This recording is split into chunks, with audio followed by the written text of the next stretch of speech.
Hello everyone, this is Amit और आज हम टाइप ऑम कवर करेंगे। टाइप ऑम टाइपस्क्रिप्ट में एक मॉड्यूल है, ऐसा समझ लीजिए। और टाइप ऑम का यूज़ है माइस्क्यूएल डेटाबेस से इजीली कम्युनिकेट करना, ठीक है, टाइपस्क्रिप्ट के अंदर। तो सबसे पहले हम टाइप ऑम को डाउनलोड कर लेंगे, है ना। टाइप ऑम को डाउनलोड करने के लिए हमें npm इंस्टॉल टाइप ऑम -g कमांड यूज़ करनी है। अब इसमें क्या -g का मतलब ये है कि ये टाइप ऑम जो है वो ग्लोबली इंस्टॉल हो रहा है, ठीक है।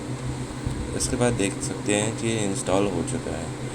और रिफ्लेक्ट मेटाडेटा भी हमें डाउनलोड करना पड़ेगा, क्योंकि क्या होता है कि टाइप ऑम में एक एंटिटी नाम का डेकोरेटर होता है। डेकोरेटर क्या होता है, जैसे हम क्लास बनाते हैं, टाइपस्क्रिप्ट के अंदर, उसके ऊपर लेफ्ट हैंड साइड में @एंटिटी करके एक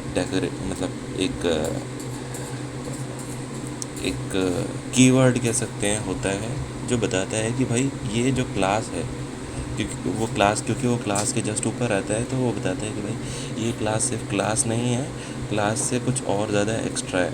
इन दिस केस अगर किसी भी क्लास के ऊपर @एंटिटी लिख देते हैं, तो एंटिटी मानी जाती है। एंटिटी क्या होती है वो अभी डिस्कस करेंगे, ठीक है। तो रिफ्लेक्ट मेटाडेटा भी डाउनलोड हो गया है। अब मैं @types/nodes भी डाउनलोड करेंगे हम लोग। फिर इसके बाद MySQL भी डाउनलोड करते हैं, है ना। MySQL भी डाउनलोड हो चुका है। अब क्या करते हैं, टाइप ऑम का जो फोल्डर है या टाइप ऑम का जो प्रोजेक्ट है उसे इनिशियलाइज़ करते हैं। तो टाइप ऑम इनिट से इनिशियलाइज होता है data project, type Om project. फिर उसका डैश नेम स्पेस जो प्रोजेक्ट का नेम है वो आपने डाल दिया। फिर डेटाबेस स्पेस MySQL डाल दिया है ना। तो बेसिकली इसमें आप बता रहे हो कि भाई प्रोजेक्ट का नेम जो है वो MySQL टाइप ऑम है, ठीक है।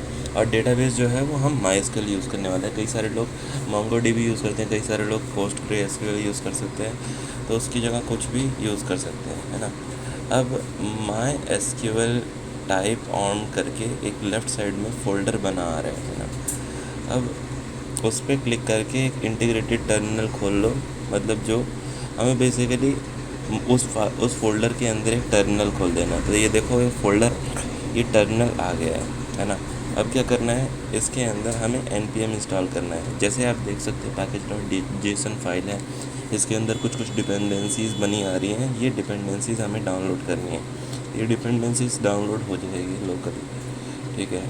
अब क्या, data-source.ts है,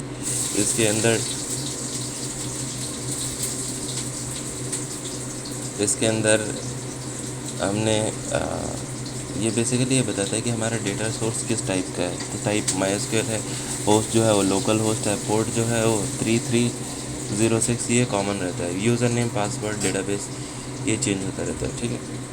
तो आगे देखते हैं। आगे होता क्या है कि लेफ़्ट साइड में आपको दिख रहा होगा एंटिटी फोल्डर बना आ रहा है ना। और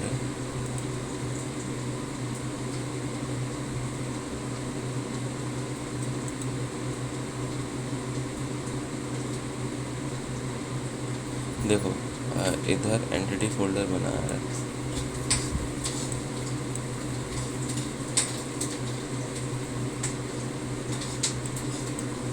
ये देखो, ये रहा, ओह शिट।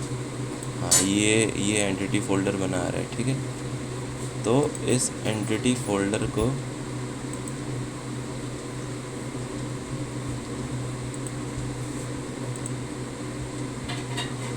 बेसिकली इस एंटिटी फोल्डर के अंदर user.ts बना रहे हैं, इसको रीनेम करके catalog.ts कर देते हैं, ठीक है। अब ये जो सिंपल जो स्क्रिप्ट लिखी आ रही है, ये आपको टाइप करनी है, ठीक है। इसमें ये देखो @entity वाला डेकोरेटर यूज़ हो रखा है। इसका मतलब ये है कि ये क्लास को बता रहा है कि ये क्लास नहीं है, ये एंटिटी है। और एंटिटी मतलब वो टेबल, सॉर्ट ऑफ टेबल की तरह बिहेव करेगा।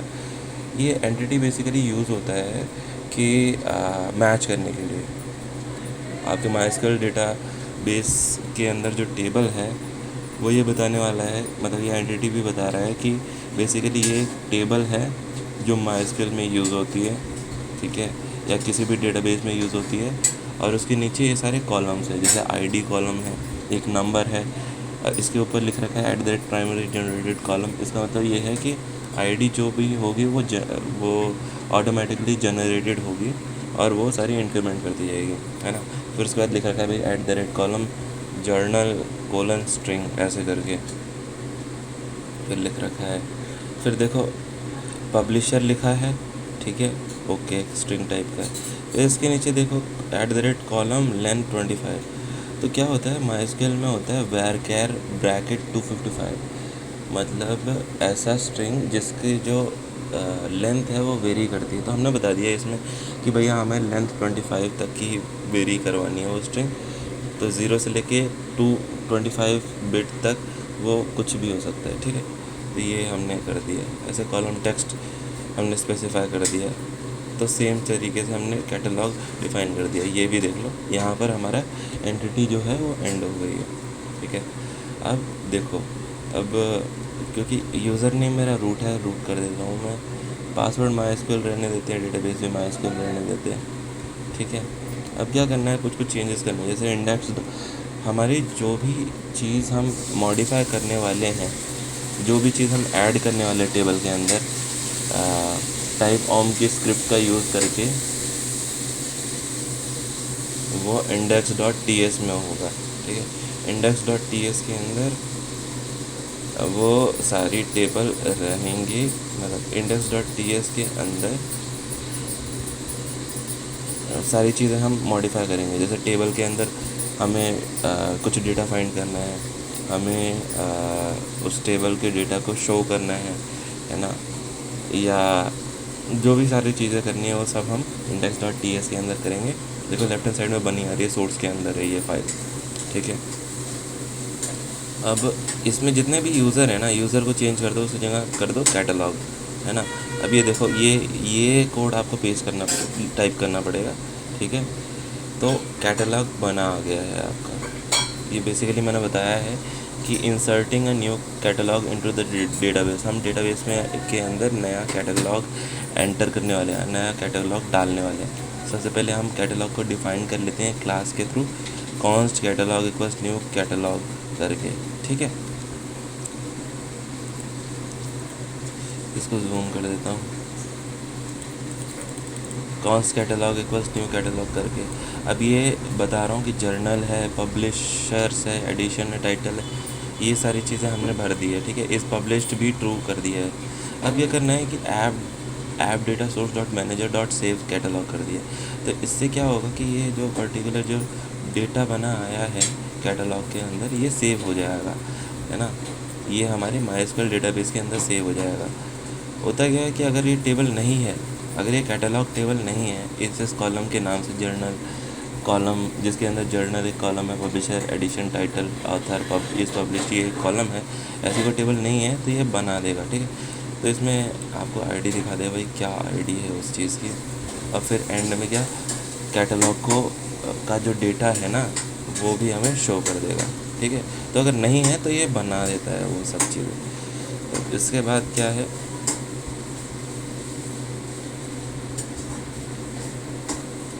अब देखो, अब हमें क्या करना है, अब हमें चलो इंटीग्रेटेड टर्मिनल हमने खोल लिया है। अब हम मतलब माइस्क्यूएल टाइप ORM के अंदर हमने टर्मिनल खोल लिया है। अब इसको npm स्टार्ट करते हैं, इस प्रोजेक्ट को रन करने की कोशिश करते हैं, ठीक है। तो सबसे पहले आपको थोड़ा बहुत एरर आ जाएगा, है ना, मतलब आपको ये एरर आ सकता है, हो सकता है आपने फ़ाइल सेव नहीं करी थी।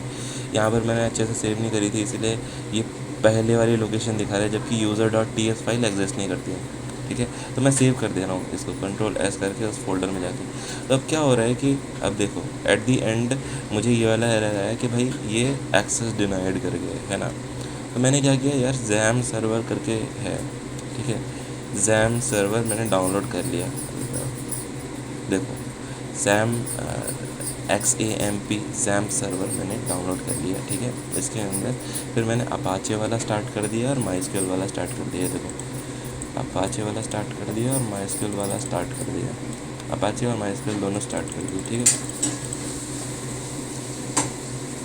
अब आपको करना क्या है कि कभी कभार माइस्क्वेल स्टार्ट नहीं होगा तो सर्विसेज में जाना है, स्टार्ट के अंदर सर्विसेज क्लिक करनी है और फिर mysql.at वाली सर्विसेज को स्टॉप कर देना है, ठीक है।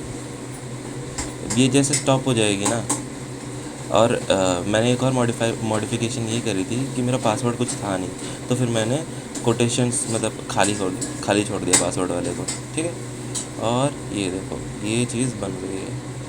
अब जैसा कि मैंने index.ts फाइल में बोला था, मतलब कमांड ऐसे डाली थी, जैसा आपको शो किया था कि ये आपको टेबल के डेटा को शो करेगा, तो ये देखो कैटलॉग टेबल का डेटा हमें शो हो रहा है विद ID1 और Oracle मैगज़ीन, ये सब चीज़ें, ठीक है। ये मैंने दोबारा से रन किया था, तो फिर इसमें क्या हो गया, इंडेक्स ID जो है वो ऑटो इंक्रीमेंट हो जाती है ना। तो अभी कुछ और चीज़ें हम डिस्कवर करते हैं। तो कुछ फंक्शंस मैं बता देता हूँ, जैसे app data source dot gate repository bracket photo करके। फ़ोटो हमारी एक एंटिटी है, ठीक है। जैसे हमने कैटलॉग एंटिटी बनाई थी, ऐसे मान लो फ़ोटो एंटिटी है। अगर ये हमारे डेटाबेस में एग्जिस्ट करती है तो ये क्या फ़ोटो रिपोजिटरी के अंदर आ जाएगी, photo repository as a table आ जाएगी, ठीक है। और देखो फोटो रिपोजिटरी डॉट फाइंड करा, ऑल फ़ोटोज़ इसके अंदर आ गई है, ठीक है। अब वो पूरा डेटाबेस हम प्रिंट कर सकते हैं। अब लेट से हमें क्या करना है कि हमें उस फोटो रिपोजिटरी के अंदर कुछ ऐसे फाइंड करना है कि उसकी ID = 1 हो, मतलब ऐसे रोज़ फाइंड करने हैं जिसकी ID 1 हो, तो हम फाइंड 1 बाय कर देते हैं, है ना। और ये खाली एक चीज़, मतलब ये खाली एक ही और पहली रो दिखाएगा जिसमें ID = 1 होगी, ठीक है। सेम चीज़ लेट से हमें फाइंड करना है कि भाई नेम मी एंड बियर्स हो, ठीक है, ये फ़ोटो रिपोजिटरी के अंदर, तो हम ये फाइंड 1 बाय एट्रीब्यूट भी फंक्शन भी यूज़ कर सकते हैं, ठीक है। अब ये आपके मी एंड बियर्स फ़ोटो के अंदर आ जाएगा, ठीक है। व्यूज़ = 1 फाइंड बाय, अच्छा फाइंड बाय का मतलब ये होता है जितने भी रोज़ है जिसमें व्यूज़ = 1 है वो सारे रोज़ हमें मिल जाएंगे, ठीक है। और ऐसे रोज़ जिसमें आप ये इस पब्लिश = ट्रू का भी यही है, फाइंड बाय यूज़र ऑफ, ठीक है। फाइंड एंड काउंट का ये मतलब होता है कि भाई फाइंड भी करो और काउंट भी करो, जैसे काउंट स्टार होता है ना MySQL में, सेम चीज़ है यहाँ पर भी, ठीक है। तो ये थोड़े बहुत फंक्शन थे जो कि मैंने आपके साथ डिस्कस करें हैं। और भी कोई प्रॉब्लम होगी do comment it down below, और तब तक के लिए मिलते हैं, बाय बाय।